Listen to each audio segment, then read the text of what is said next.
Reconozco que este día, bueno, voy a ponerme primero. No, se escucha bien, ¿no? Sí. Reconozco que Micro también. hoy voy a tomar la palabra y con el tema que lleva pues con temor y temblor, porque yo mismo me considero que en más de una ocasión también he sido como Ananías y Zafira.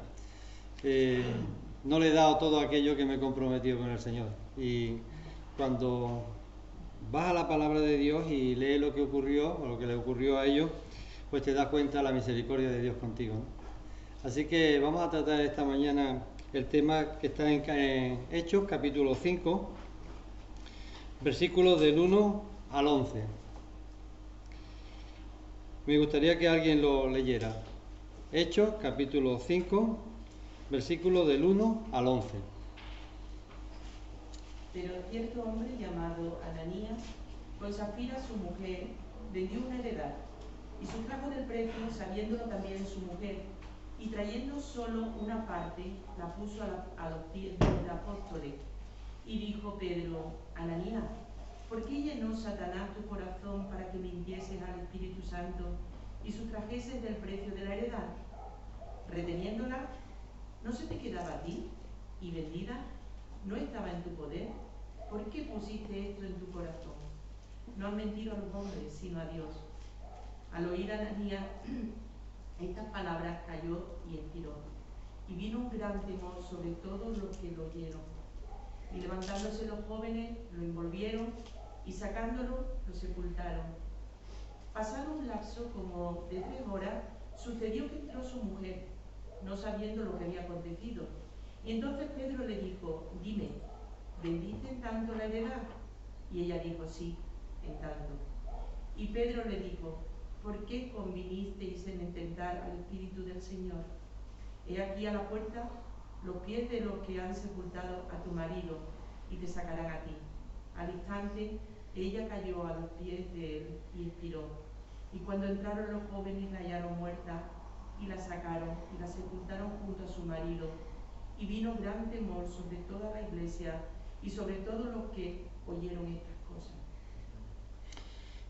Señor, te pido que me ayude a transmitir tu palabra, Señor, y no mi palabra. Ayúdanos también a poner en práctica cada una de las enseñanzas que en ella saquemos, Señor. En el nombre santo de Jesús, amén, Padre. ¿Os acordáis del inicio de la iglesia? Casi todos hemos estado en algún inicio de la iglesia y todos nos entregamos a estar disponibles para hacer cualquier cosa que se nos pida. Tenemos ilusión porque arranque, porque todo esté correcto. Yo recuerdo a nuestro hermano ahí con la escalera pintando. ¿Te acuerdas? En alguna de las fotos aparece por ahí pintando y estábamos todos de alguna manera cuando preparábamos el local y en otros locales que hemos estado, cuando hemos comenzado otra iglesia, pues todo el mundo está al máximo de sus posibilidades, ¿no?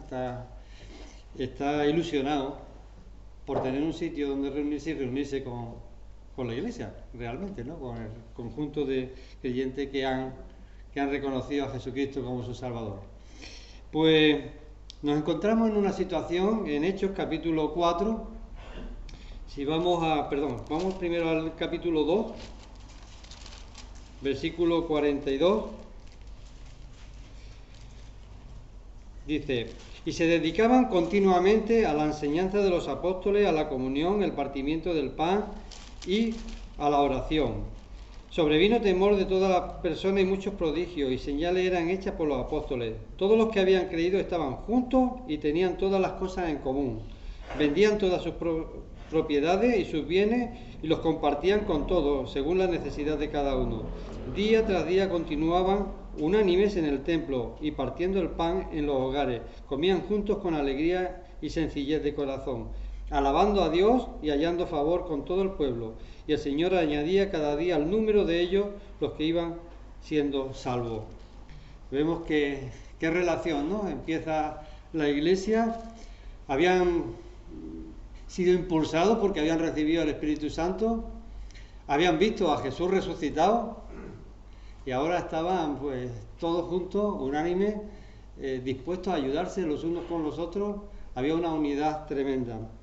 Y hemos vivido muchas veces esa unidad en la iglesia.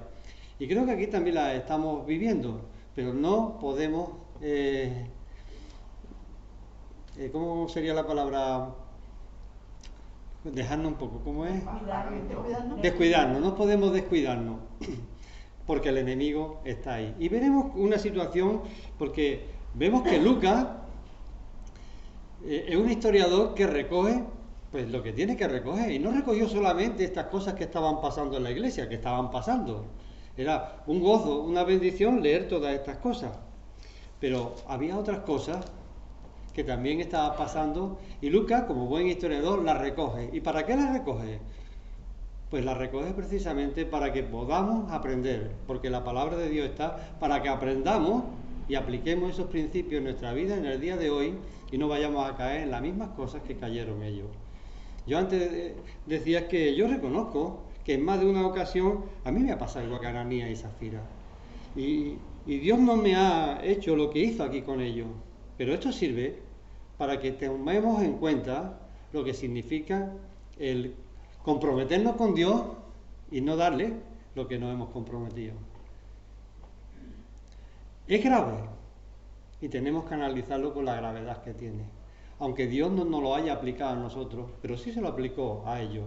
Y nosotros tenemos que aprender en el día de hoy también esa enseñanza y aplicarlo en nuestras propias vidas. El capítulo 5 está absolutamente, viene unido al capítulo 4, así que voy a leer los versículos anteriores, porque esto nos va a dar una visión diferente. Bueno, nos va a dar una visión más completa, no diferente. Porque hay Ananías y Zafira, pero también hay Bernabé, ¿verdad? Y en la iglesia hay Bernabé y hay Ananías y Zafira. Incluso nosotros algunas veces estamos viviendo la posición que vivió Bernabé, pero otras veces pasamos por la situación en la que estaba Ananías y Zafira. Y fijaros el versículo 32 del capítulo 4.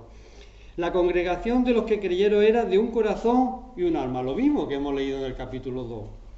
Y ninguno decía ser suyo lo que poseía, sino que todas las cosas eran de propiedad común.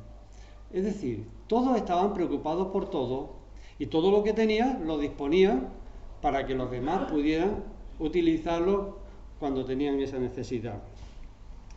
El versículo 33 nos sigue diciendo: con gran poder los apóstoles daban testimonio de la resurrección del Señor Jesús. Evidentemente, la resurrección de Jesús los cambió todo. Ver a Jesús crucificado tuvo que desanimar mucho a cada uno de ellos, pero verlo resucitado tuvo que ser un gozo tremendo. ¿Os imagináis? ¿Os podéis poner en esa situación? Es tremenda. El sufrimiento que produjo ver a Cristo en la cruz, y ellos se desanimaron.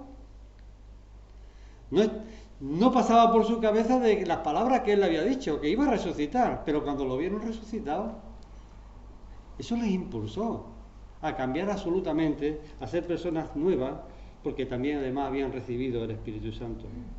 Pero fijaros, como dice el texto: con gran poder los apóstoles daban testimonio de la resurrección del Señor Jesús. Era impresionante. Si habían visto a Jesús resucitado, ¿a quién no se lo iban a decir? Era tremendo. Así que, y abundante gracia sobre todos ellos. Y no había, pues, ningún necesitado entre ellos, porque todos los que poseían tierra o casa las vendían, traían del precio de lo vendido, y lo depositaban a los pies de los apóstoles, y se distribuía a cada uno según su necesidad. Y José, un levita natural de Chipre, a quien también los apóstoles llamaban Bernabé, que traducido significa hijo de consolación, poseía un campo y lo vendió, y trajo el dinero y lo depositó a los pies de los apóstoles. Fijaros, está hablando de forma general, pero centra el foco Lucas en una persona que se llamaba José, un levita natural de Chipre.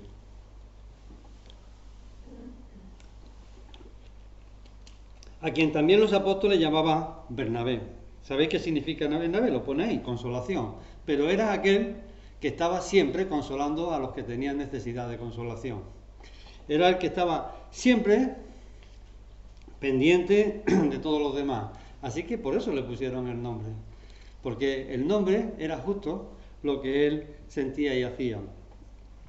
Era un ayudador, el que siempre está cuando lo necesita. Hechos 11, capítulo 24. Hechos 11, versículo 24. Dice: porque era un hombre bueno y lleno del Espíritu Santo y de fe, y grandes multitudes fueron agregadas al Señor. ¿De quién está hablando? Versículo 22. Y la noticia de ello llegó a oídos de la iglesia de Jerusalén, y enviaron a Bernabé a Antioquía, el cual, cuando vino y vio la gracia de Dios, se regocijó y animaba a todos para que con corazón firme permanecieran fieles al Señor. Ahí vemos quién era y lo que hacía, y cómo los demás se gozaban de tener a un Bernabé en medio de ellos. Era alguien que los confortaba en medio de las situaciones que se podía encontrar cada creyente. Y vamos a ver en la ofrenda que hace Bernabé. Estamos en el capítulo 4, versículo 36. José, un levita natural de Chipre, a quien también los apóstoles llamaban Bernabé, que traducido significa hijo de consolación, poseía un campo y lo vendió y trajo el dinero y lo depositó a los pies de los apóstoles. Fijaros, lo puso a los pies de los apóstoles, lo cual significa que no se encargó él de ver la necesidad e ir directamente a ayudarle al necesitado, sino que confió en que la iglesia iba a hacer esa función de una manera correcta, de que la iglesia era quien iba a repartir de forma según las necesidades aquello que estaban recibiendo de parte de los que estaban donándola. Así que él lo puso a los pies de los apóstoles para que los apóstoles dispusieran de la forma correcta y ayudada por el Espíritu Santo de aquello para satisfacer las necesidades de los hermanos que estaban en una situación diferente a la de él, los que estaban en una situación de pobreza y de necesidad. Así que nos lo entregó directamente. Qué diferencia, ¿verdad? Lo bien que queda uno cuando directamente lleva todo, y a alguien que necesita, toma, aquí está, yo te lo entrego porque estoy en disposición superior a la tuya. Eso no hizo Bernabé. Bernabé lo entregó para que se repartiera y así nadie sabía quién era el que lo estaba dando. Era la iglesia quien estaba dando, no Bernabé. Bernabé lo daba a la iglesia era quien lo repartía. Y aquí aprendemos una lección, hermanos. Muchas veces hay hermanos con necesidad y tenemos que estar pendientes, pero cuidado de no hacerle daño a la hora de cubrir la necesidad que tenga. Y Bernabé tenía en cuenta eso. Así que, y todos los demás estaban haciendo esa misma función. Lo hacían de manera que repartían, pero cada uno estaba en su sitio. Ninguno perdía su dignidad. Y tenemos que cuidar la dignidad de todos. Eso es parte del amor de Dios. Lo segundo, él no fue a otras iglesias buscando y demás, sino en la iglesia donde él estaba, estuvo entregando o puso todo aquello que había obtenido de la venta. Así que vemos también de que tenemos que sentirnos parte de la iglesia y parte de los problemas que haya en los hermanos de la iglesia. De manera que él se preocupó también de los más cercanos y también tenemos que estar pendientes de los más cercanos. Muchas veces estamos pendientes de las cosas que están muy lejos, pero también tenemos que estar pendientes de las cosas que están muy cerca. Y esta es nuestra iglesia. Y en nuestra iglesia también tenemos que aportar todas aquellas cosas que vemos que hay necesidad. Así que vemos el compromiso de Bernabé con su propia iglesia. Y una cosa tremenda, no puso condiciones. Muchas veces ponemos condiciones. No puso ninguna condición. Y eso habla de un hombre humilde, con deseos de que se cubran las necesidades, pero sin poner ninguna condición a cambio. No quería nada absolutamente a cambio. La verdad es que esto me lleva como al significado que tiene que sea una bolsa, donde no se ve lo que cada uno echa, que la mano izquierda no sepa lo que echa la derecha, de que nadie sepa lo que cada uno estamos aportando, porque no lo estamos aportando para nuestro propio ego, sino para la gloria de Dios. Y eso es fundamental también, de que todo lo que hagamos, lo hagamos para la gloria de Dios. Y de eso va el tema de hoy, de que todo lo que hagamos, incluso ofrendar, sea para la gloria de Dios y no para mi propia gloria. Así que Bernabé tenía bien claro de que era la gloria de Dios lo que pretendía. Ensalzar a nuestro Señor Jesucristo. Y que todos aquellos que ensalzan a la persona de nuestro Señor Jesucristo pudieran tener satisfechas todas y cada una de sus necesidades. Lo importante no era dar, sino cómo se da. Así que lo importante no es dar, sino cómo lo damos. Podemos dar dinero, podemos dar tiempo. ¿Cuántas personas necesitan tiempo? Que alguien venga y los escuche durante un tiempo. Muchas veces nos van a hablar y ya tenemos otra cosa que hacer. Estamos mirando el reloj y el teléfono y no le estamos echando cuenta a quién nos está hablando. Y yo soy el primero que cae con eso. Pero es real. Tiempo, dinero, el estar simplemente. ¿Cuántas cosas podemos dar? Pero lo importante es la motivación. ¿Qué nos motiva a hacer eso? ¿Qué motivó a Bernabé a hacer esto? Y después veremos, por eso es importante que empezáramos en este capítulo 4, qué fue lo que motivó a Ananías y Safira a hacerlo. Porque los dos hicieron al final lo mismo. Vendieron la posesión y lo pusieron a los pies de los apóstoles. Hasta ahí, Bernabé y Ananías y Safira igual, hicieron lo mismo. Pero hubo una diferencia, la motivación. ¿Qué nos motiva a ofrendar a nuestro Dios? Nuestro dinero, nuestro tiempo, nuestro ser.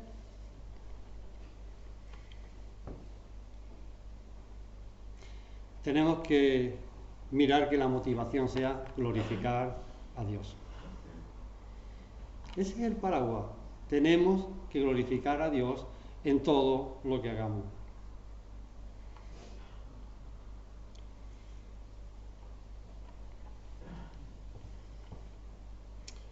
Esta mañana hemos pasado la ofrenda. Y no importa la cantidad que haya en la ofrenda. Lo que importa es cómo cada uno de nosotros hemos preparado esa ofrenda. ¿Qué significaba para nosotros ofrendar?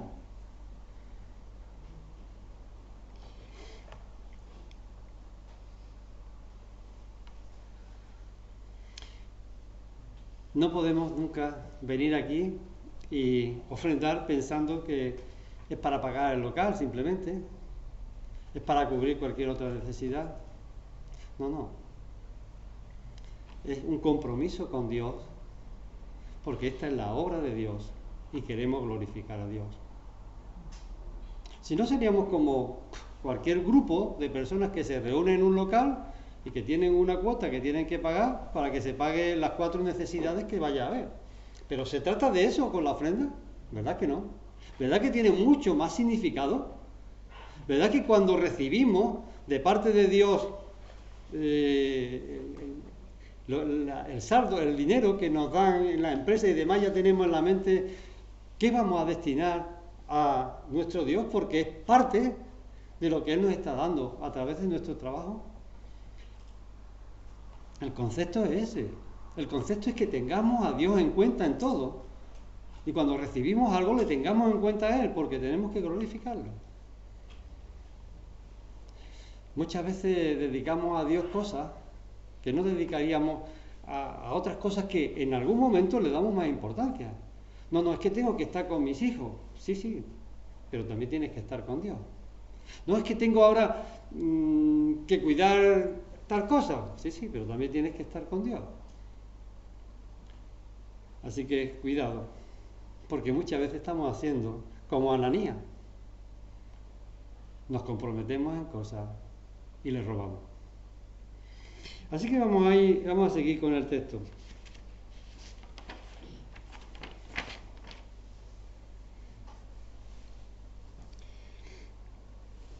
Pasamos ya al capítulo 5 y empieza a relatar el texto. Pero cierto hombre llamado Ananías, con Safira su mujer, vendió una propiedad.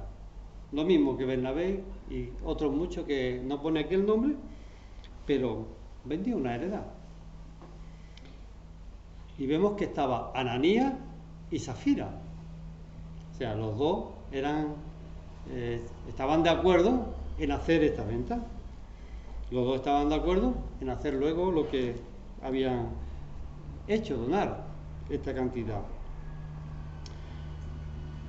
Dice que vendió la propiedad. Ahora, el versículo 2 ya dice algo que no dice con Bernabé, ¿verdad? Dice, y se quedó con parte del precio, sabiéndolo también su mujer, trayendo una parte del mismo, lo puso a los pies de los apóstoles.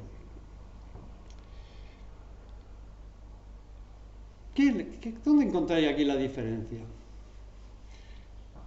En que, evidentemente, cuando está diciendo esto Pedro, y lo veremos después, se había comprometido en una cantidad, o se había comprometido en vender la heredad y poner a los pies de los apóstoles, pero no lo hizo, ¿verdad? Adquirió un compromiso,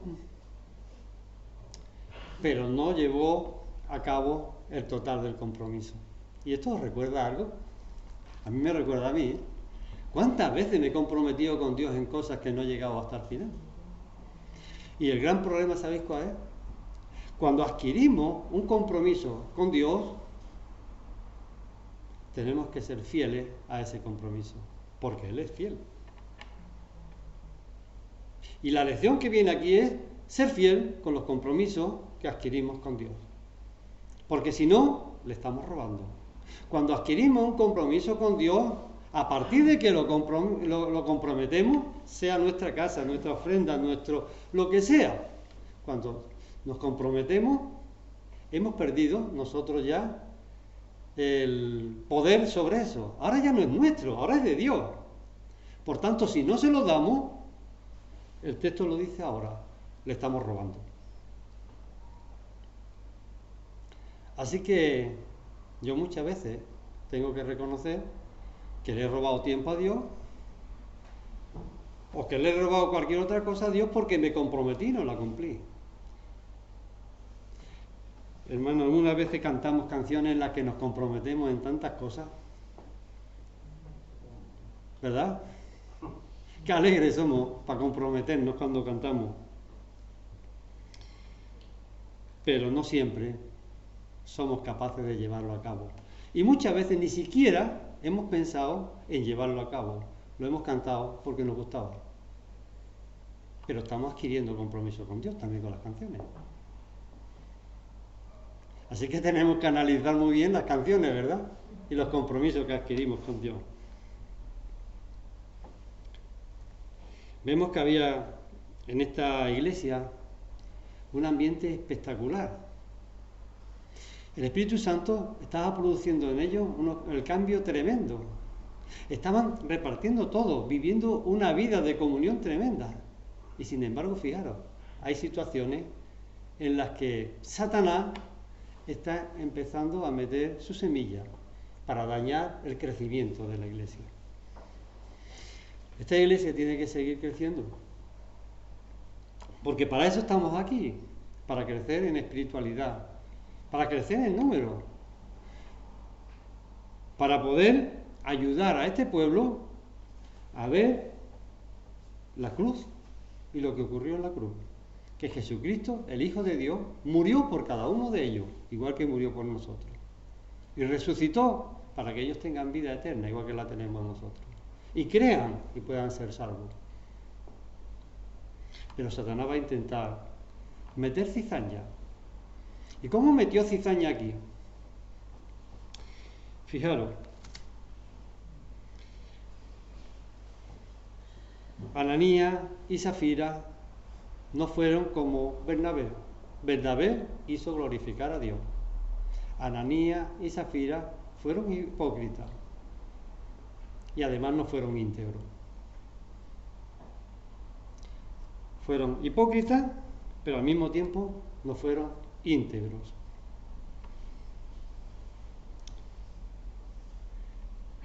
Dijeron que iban a aportar una cantidad y la sustrajeron parte, robaron. Lo segundo, ¿por qué hicieron eso? Porque quedaba muy bien dar mucho.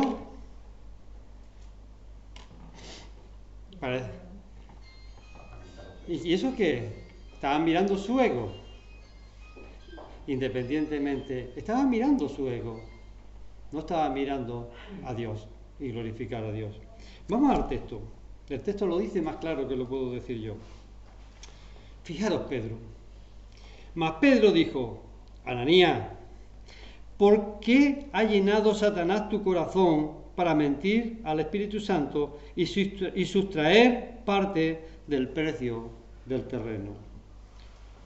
Sustraer parte del precio del terreno. La palabra que se utiliza aquí es norfizomi y significa malversar, robar. Así de claro.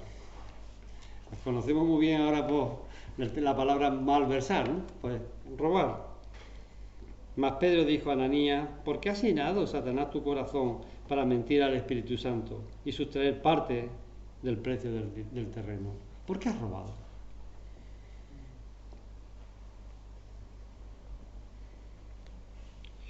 Esto nos lleva a algo que pasó también en el Antiguo Testamento. Si vamos a Josué, capítulo 7,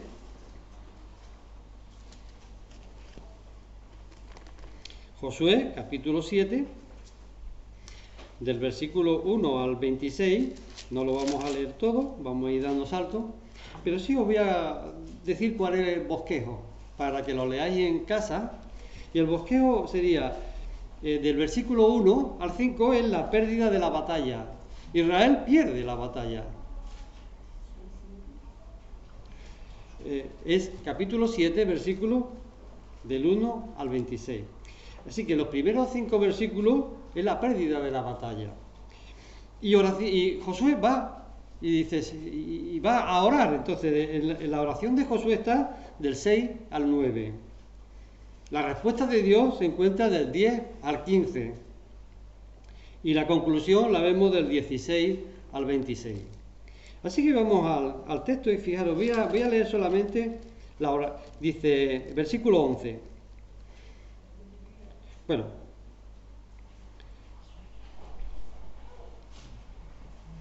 Dice, versículo 11. Israel ha pecado y también ha transgredido mi pacto que les ordené.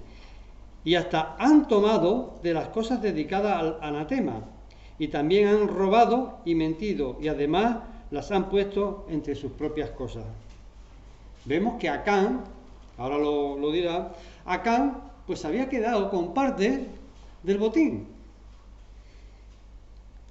Así que pierde la batalla, Josué ora y el Señor le habla y le dice el por qué. Y le dice, Israel ha pecado y también ha transgredido mi pacto que los ordené. Y hasta han tomado de las cosas dedicadas al anatema. Y también han robado y mentido y además la han puesto entre sus propias cosas. Es decir, se lo han quedado para ellos. Claramente. Versículo 19. Entonces Josué dijo a Acán, hijo mío, te ruego, da gloria al Señor, Dios de Israel, y dale alabanza, y declárame ahora lo que has hecho, no me lo ocultes. Y Acán respondió a Josué y dijo, en verdad he pecado contra el Señor, Dios de Israel, y esto es lo que he hecho. Cuando vi entre el botín un hermoso manto de Sinar y 200 siclos de plata y una barra de oro de peso de 50 siclos, los codicié y los tomé. Y aquí están escondidos en la tierra dentro de mi tienda, con la plata debajo. Vemos que es similar, ¿verdad? Acán le robó a Dios.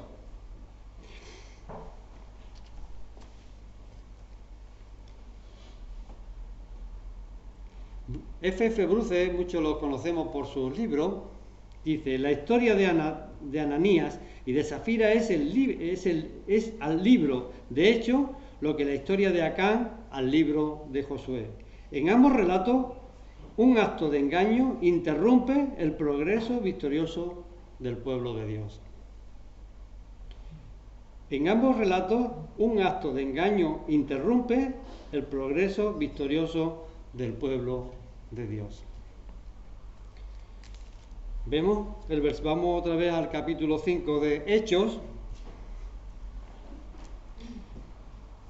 y el versículo 3 nuevamente de Pedro, diciendo: Ananías, ¿por qué ha llenado Satanás tu corazón para mentir al Espíritu Santo y sustraer parte del precio del terreno? Fijaros, Pedro no está poniendo a que ha engañado a la iglesia, sino que ha engañado al Espíritu Santo.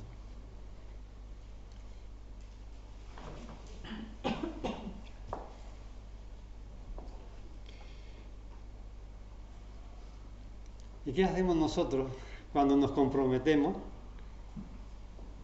Nos comprometemos con Dios y no damos todo aquello que nos hemos comprometido. Y no quiero hacer énfasis en el dinero. El dinero es una parte. El tiempo es darle el lugar que le corresponde a nuestro Dios. Es glorificar su nombre. Y fijaros, dice unas cosas que son muy interesantes ahora en el versículo 4 y 5. Mientras estaba sin venderse, ¿no te pertenecía? Le está diciendo: ¿a qué te comprometes? O sea, te lo podía haber quedado, es tuyo. Si era tuyo, no te comprometas. Ahora, si te comprometes, cúmplelo. Mientras estaba sin venderse, ¿no te pertenecía? Y después de vendida, ¿no estaba bajo tu poder? ¿Por qué concebiste este asunto en tu corazón? No has mentido a los hombres, sino a Dios. ¿Os dais cuenta que dice, has mentido al Espíritu Santo, y ahora dice, sino a Dios? Es decir, el Espíritu Santo es Dios. Y es una persona. Eso porque es un argumento cuando hablamos con aquellos que opinan que el Espíritu Santo no es Dios. Pues vemos que aquí el Espíritu Santo es al que miente y es Dios también al que miente. Versículo 4. Al oír Ananías estas palabras, cayó y expiró. No tuvo defensa. Y yo pienso, si Dios aplicara esta justicia también a mí. Por eso le decía al principio de que estoy abordando este tema con temor y temblor, porque realmente creo que lo he hecho más de una vez, pero también creo que vosotros lo habéis hecho igualmente más de una vez. Hemos adquirido compromisos que no los hemos llevado hasta el final. He visto que el tiempo se me ha ido. Al oír Ananías estas palabras, cayó y expiró, y vino un gran temor sobre todos los que supieron. Y los jóvenes se levantaron y lo cubrieron, y sacándole le dieron sepultura. Después de un lapso como de 3 horas, entró su mujer, no sabiendo lo que había sucedido. Vemos que aquí no le había dado oportunidad, ni siquiera. Pedro no hizo nada, fue Dios quien actuó. Ahora, después de un lapso de tiempo, es la mujer quien llega. En el versículo 8 vemos, y Pedro le preguntó, dime, ¿vendiste el terreno en tanto? Y ella dijo, sí, ese fue el precio. Fijaros, se habían puesto de acuerdo, evidentemente, para decir la cantidad. Pedro le preguntó para darle la oportunidad, pero volvió a mentir. ¿Eso qué era? ¿Quería glorificar a Dios con lo que daba? ¿O quería presentar que había regalado, o que había donado, o que había ofrendado más de lo que eso. ¿Y eso qué va? Sobre el orgullo, sobre el ser un pavo real, ¿verdad? Y a veces somos demasiado pavos reales. Nos comprometemos porque queremos quedar bien, pero después no somos capaces de llevarlo a cabo. Y tanto Ananías como Safira querían ser pavos reales dentro de la propia iglesia. Y Satanás estaba utilizando ese ego para poder paralizar al crecimiento de la iglesia.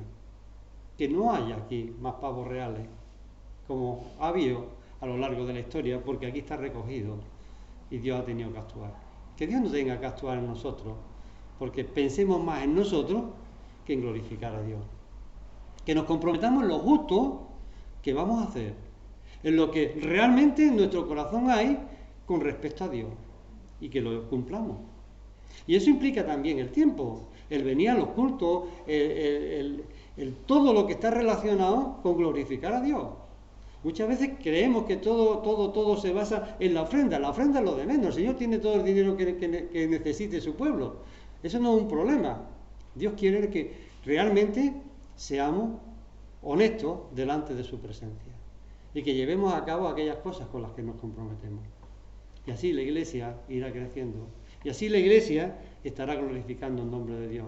Y así la iglesia recibirá bendición de parte de Dios.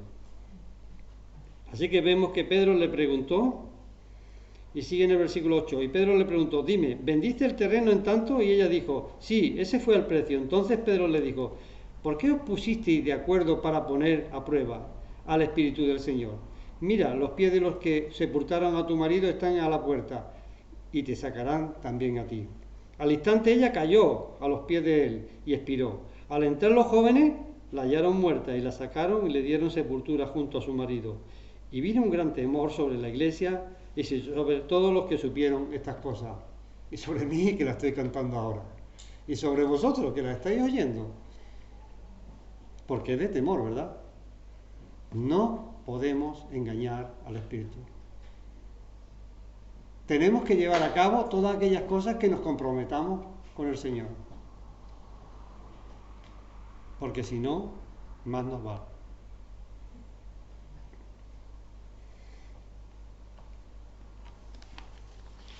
Como el tiempo se me ha ido, lo vamos a dejar aquí. Pero quiero terminar con 3 puntos solamente, muy rápido. Primero, la gravedad del pecado. Esto es pecar. Y Dios no pasa por alto los pecados así. Acán tuvo que confesarlo. Y así le fue, hasta que lo confesó. Hemos leído esta mañana, David, la carga que llevaba hasta que confesó el pecado delante del Señor. Y yo creo que es también bueno que nosotros hoy después reflexionemos cada uno de nosotros y le confesemos a Dios también en aquellas veces que hemos hecho lo mismo, le pidamos perdón. Porque eso hace que nos quite la culpa que podemos llevar después de leer el texto. Porque el texto lo único que hace es manifestar cuál es nuestra situación. Y nuestra situación es de que también hemos ofendido a Dios, al menos yo, comprometiéndome en cosas que no he hecho. Y eso es grave. Y lo vemos. Lo segundo, la conciencia humana. La importancia que tiene. Hechos 24, 14 al 16.